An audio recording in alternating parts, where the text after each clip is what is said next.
The Battle of Cuito Cuanavale was a series of engagements between the Cuban-backed Armed Forces for the Liberation of Angola and the South African Defense Force, as well as guerrillas of the National Union for the Total Independence of Angola near the important town of Cuito Cuanavale during the Angolan Civil War. FAPLA was initially deployed to eliminate the UNITA positions at Jamba and Mavinga, where the rebels had established their primary operating bases. Following a number of failed attempts to take the settlements in 1986, 8 FAPLA brigades mustered for a final offensive, Operação Saúde under October, in August 1987 with extensive auxiliary support from one of Angola's closest military allies, the Soviet Union. They were joined by a number of Cuban armored and motorized units, who had become more directly committed to the fighting for the first time during Havana's lengthy intervention in the Civil War. Soviet weapons deliveries to FAPLA were also accelerated,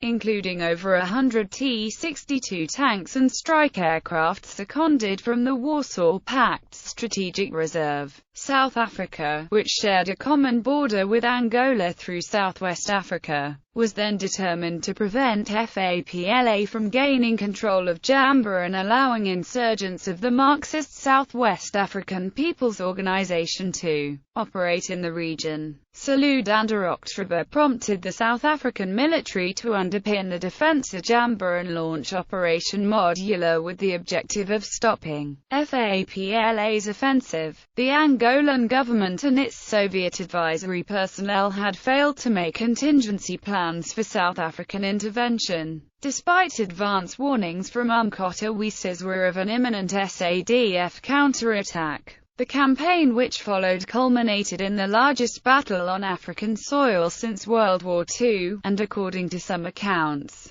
the second largest clash of African armed forces in history. FAPLA was poorly disciplined yet well equipped, and Cuban air power proved to be a decisive advantage over the SADF. Nevertheless, the advancing FAPLA forces were frequently encircled and destroyed in running clashes with the much nimbler South African armored cars. The FAPLA offensive was halted with heavy casualties, and abandoned shortly thereafter. The SADF had a political imperative to avoid casualties wherever possible, and had orders to avoid the town unless it fell into their hands without a fight. So therefore made no attempt to follow up on its advantage and to capture the town. Both sides claimed victory. Today, the Battle of Cuito Cuanavale is credited with ushering in the first round of trilateral negotiations, mediated by the United States, which secured the withdrawal of Cuban and South African troops from Angola and Namibia by 1991. Background: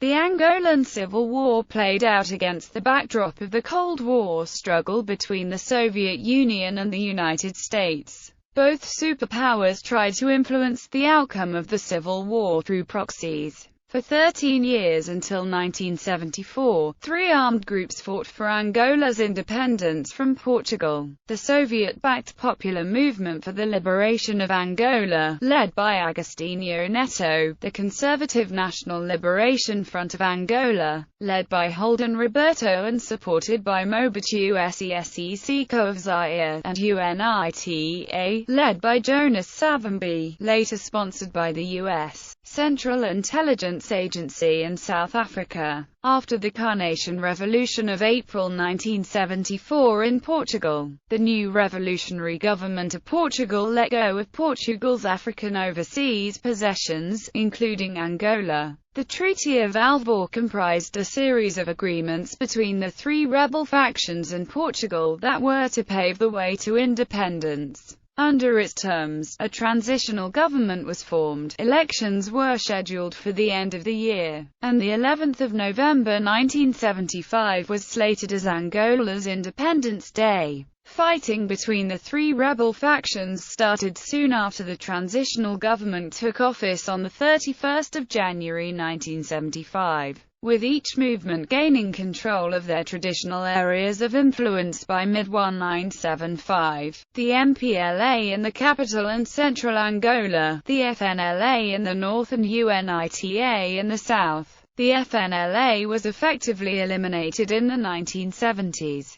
and the struggle for control continued between the Soviet-backed MPLA government in the United States and South African-backed UNITA movement. The MPLA government of Angola and SWAPO were supported by Cuba and the Soviet Union and some countries of the Eastern Bloc, while UNITA was supported by the West, albeit clandestinely, foremost the United States and South Africa. After the Cubans had helped the MPLA gain power in 1975, they considered it necessary to stay in the country until conditions stabilized in favor of the MPLA. The Soviet Union and other Eastern Bloc countries supplied the Angolan army with armament, advisors and specialized technical staff. UNITA managed, with South African and U.S. support, to pose a threat to the MPLA government. UNITA received backing from the U.S., most notably in the form of Stinger missiles that helped repel the air superiority of the FAPLA forces.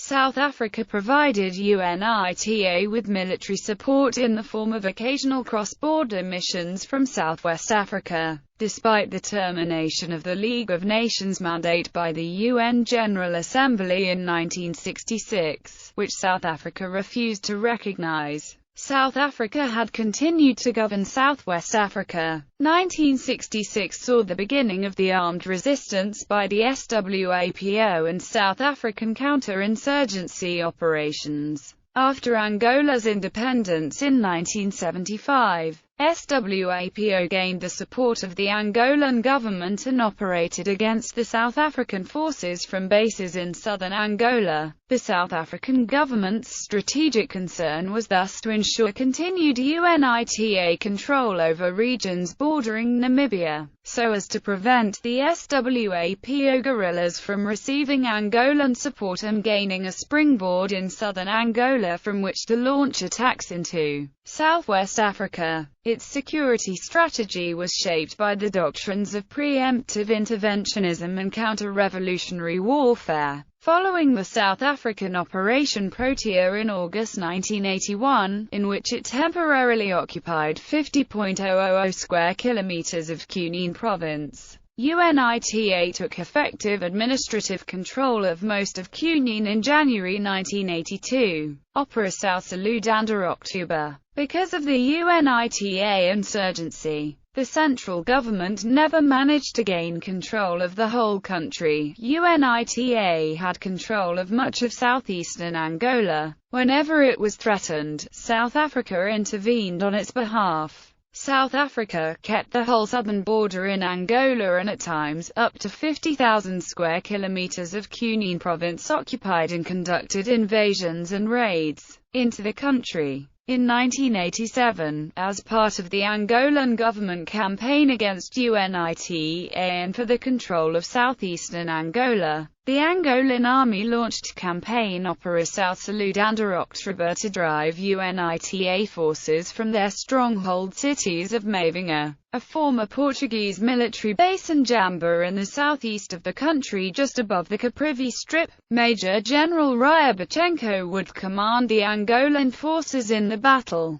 Soviet command did not include the Cuban forces in Angola, and the Cubans initially did not engage in combat but took over support functions. FAPLA's equipment was upgraded, including 150 T-55 tanks and Mi-24 helicopters. The Soviets dismissed the advice of the Cubans, as in the campaigns before, who warned that the operation would create another opportunity for a South African intervention. It was decided to commence the attack from Cuito Cuanavale. Taking notice of the massive military build-up, South Africa warned UNITA. The Angolan campaign was initially successful and made considerable gains into southeastern Angola. The South African government became aware that UNITA would not be able to withstand the onslaught On 15 June it decided to intervene and authorized covert support. On 4 August 1987 the SADF launched Operation Modular, which was to stop the Angolan advance on Mavinga to prevent a rout of UNITA. The SADF 61 mechanized battalion crossed into Angola from their base at the border town of Rundu. Objectives and outcomes. The Battle of Cuito Cuanavale was part of the Angolan Civil War. The MPLA strategic objective was to destroy UNITA, win the civil war and thus take sole control of the entire country. As part of that process their army advanced southeast from Cuito Cuanavale to attack UNITA at Mavinga. The South African strategic objective was to prevent SWAPO from using southern Angola to launch attacks into southwest Africa. To achieve this the SADF supported UNITA in southern Angola, and when FAPLA advanced from Cuito Cuanavale to attack UNITA at Mavinga,